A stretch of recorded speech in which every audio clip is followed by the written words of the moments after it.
నమస్తే. ఆంధ్రప్రదేశ్ రాష్ట్ర వాతావరణ శాఖకి స్వాగతం. నేను డాక్టర్ సగిలి కరుణసాగర్, వాతావరణ శాస్త్రవేత్త, వాతావరణ కేంద్రం అమరావతి. నిన్నటి రోజున ఆగ్నేయ బంగాళాఖాతంలో ఏర్పడినటువంటి వాయుగుండం మరికొద్దిగా బలపడి ఈరోజు ఉదయం నాటికి తీవ్ర వాయుగుండంగా మారింది. ఇది ఇక్కడ మనం చూసినట్లయితే పశ్చిమ వాయువ్య దిశగా కదిలి రేపు ఉదయం నాటికి మరికొద్దిగా బలపడి తుఫానుగా మారే అవకాశం ఉంది. ఆ తర్వాత ఉత్తర వాయువ్య దిశగా కదిలి తీవ్ర తుఫానుగా 28వ తేదీ ఉదయం కల్లా మనకు పశ్చిమ మధ్య బంగాళాఖాతంలో కేంద్రీకృతమయ్యేదానికి అవకాశం ఉంది. ఆ తర్వాత ఉత్తర వాయువ్య దిశగా తన దిశను కొనసాగిస్తూ మచిలీపట్నం శ్రీకాకుళం మధ్య అనగా దాదాపుగా మన కాకినాడ దగ్గర తీరం దాటే అవకాశం ఉంది. 28వ తేదీ సాయంత్రం తీరం దాటే సమయంలో దాదాపుగా మనకు 90 నుంచి 100 కిలోమీటర్ల వేగంతో గాలులు, గరిష్టంగా 110 కిలోమీటర్ల వేగంతో గాలులు వీచేదానికి అవకాశం ఉంది. ఇక దీని ఫలితంగా రాష్ట్రానికి ఉన్నటువంటి వాతావరణ సూచనలు మరియు హెచ్చరికలు గమనించినట్లయితే రాబో రోజుల్లో మనకు రాష్ట్రంలో విస్తారంగా వర్షాలు కురిసేయడానికి అవకాశం ఉంది. అలాగే రాయలసీమ కోస్తాంధ్రప్రదేశ్లో మనకు రాబో 5 రోజులు కూడా ఉరుములతో కూడినటువంటి మెరుపులు కూడా సంభవించే అవకాశం ఉంది. ఇక వర్ష హెచ్చరిక గమనించినట్లయితే ఈరోజు ఈ రాబోతున్నటువంటి తుఫాను ప్రభావం వలన మనకు 1 లేదా 2 చోట్ల, మరి ముఖ్యంగా కోస్టల్ జిల్లాలో 1 లేదా 2 చోట్ల భారీ వర్షాలు రావడానికి అవకాశం ఉంది.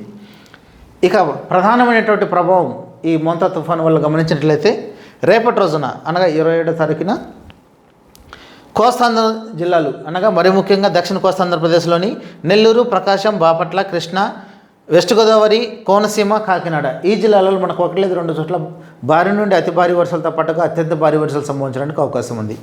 మిగిలినటువంటి జిల్లాలు అనగా దాదాపుగా అన్ని మిగిలినటువంటి కోస్టల్ జిల్లాల్లో మనకు భారీ నుండి అతి భారీ వర్షాలు 1 లేదా 2 చోట్ల సంభవించడానికి అవకాశం ఉంది. కాబట్టి ఈ జిల్లాలకి రెడ్ వార్నింగ్ ఇవ్వడం జరిగింది, మిగిలిన జిల్లాలకి ఆరెంజ్ వార్నింగ్ ఇవ్వడం జరిగింది.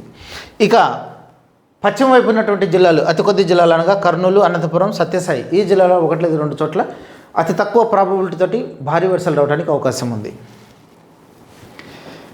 3వ రోజున అనగా 28వ తారీఖున ఈ తుఫాను ప్రభావం వలన ఉత్తర కోస్తాంధ్రప్రదేశ్లో మరి ముఖ్యంగా గమనించినట్లయితే బాపట్ల నుంచి పైన ఉన్నటువంటి అన్ని జిల్లాల్లో కూడా దాదాపుగా మనకు 1 లేదా 2 చోట్ల భారీ నుండి అతి భారీ వర్షాలతో పాటుగా అత్యంత భారీ వర్షాలు రావడానికి అవకాశం ఉంది. మిగిలినటువంటి దక్షిణ భాగంలో ఉన్నటువంటి జిల్లాలు అనగా పల్నాడు, ప్రకాశం నుండి కింది వైపున ఉన్నటువంటి ఈ అన్ని జిల్లాల్లో కూడా మనకు 1 లేదా 2 చోట్ల భారీ నుండి అతి భారీ వర్షాలు రావడానికి అవకాశం ఉండగా అనంతపురం, సత్యసాయి, అన్నమయ్య, చిత్తూరు ఈ జిల్లాలలో మనకు 1 లేదా 2 చోట్ల భారీ వర్షాలు రావడానికి అవకాశం ఉంది. అలాగే 29వ తారీఖున అనగా అప్పటికి మనకు దాదాపుగా సిస్టము తీరం దాటే సమయం వస్తుంది. కాబట్టి ఎన్టీఆర్, ఏలూరు, ఈస్ట్ గోదావరి, కాకినాడ, అనకాపల్లి అలాగే పైన ఉన్నటువంటి అన్ని జిల్లాల్లో కూడా మనకు 1 లేదా 2 చోట్ల భారీ నుండి అతి భారీ వర్షాలతో పాటుగా అత్యంత భారీ వర్షాలు సంభవించడానికి అవకాశం ఉంది. ఇక అల్లూరి సీతారామరాజు, కోనసీమ, వెస్ట్ గోదావరి, కృష్ణా, గుంటూరు, పల్నాడు ఈ జిల్లాలో 1 లేదా 2 చోట్ల భారీ నుండి అతి భారీ వర్షాలు సంభవించే అవకాశం ఉండగా దక్షిణ వైపు ఉన్నటువంటి జిల్లాలు అనగా దాదాపుగా అనంతపురం, కర్నూలు, నంద్యాల, ప్రకాశం, బాపట్ల ఈ జిల్లాలో 1 లేదా 2 చోట్ల మనకు భారీ వర్షాలు రావడానికి అవకాశం ఉంది. ఇక డే 5 అనగా 30వ తారీఖున దాదాపుగా ఈ తుఫాను తీరం దాటేసి పశ్చిమ వైపు లేదా ఉత్తరం వైపు కదిలి ఉంటుంది. దానివల్ల 1 లేదా 2 చోట్ల అతి తక్కువ సంభావ్యతతోటి అనకాపల్లి, విశాఖపట్నం, విజయనగరం, శ్రీకాకుళం, పార్వతీపురం జిల్లాలో 1 లేదా 2 చోట్ల భారీ వర్షాలు రావడానికి అవకాశం ఉంది.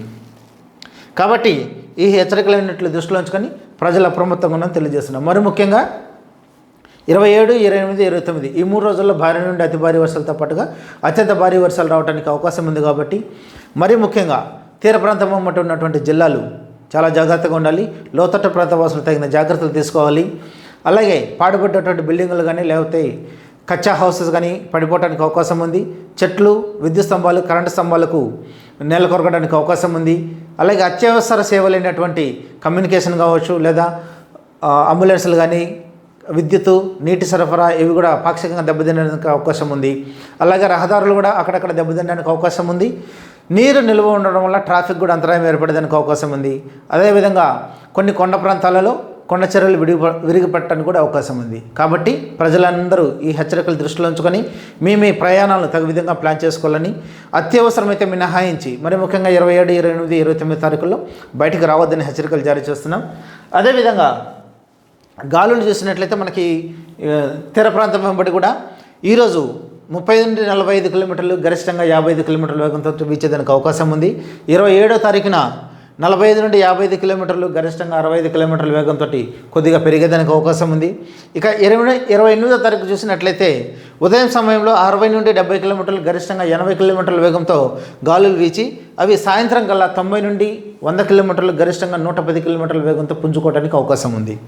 ఇక 29వ తేదీ ఉదయం కూడా దాదాపుగా 90 నుంచి 100 కిలోమీటర్లు, గరిష్టంగా 110 కిలోమీటర్ల వేగంతో కొనసాగుతూ సాయంత్రం కల్లా 45 నుండి 55 కిలోమీటర్లు, గరిష్టంగా 65 కిలోమీటర్ల వేగంతో వీచేది. అనగా కొద్దిగా సిస్టమ్ బలహీనపడుతుంది కాబట్టి గాలుల వేగం కొంచెం తగ్గే అవకాశం ఉంది.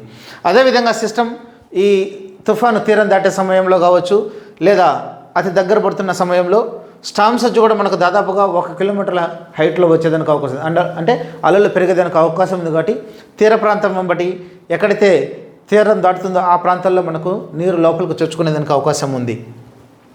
కాబట్టి మరీ ముఖ్యంగా బంగాళాఖాతం, మధ్య బంగాళాఖాతం, తీర ప్రాంతం బట్టి కూడా మత్స్యకారులు ఎవరు 29వ తేదీ వరకు చేపలకు వేటకు వెళ్ళరాదని హెచ్చరికలు జారీ చేస్తున్నాం.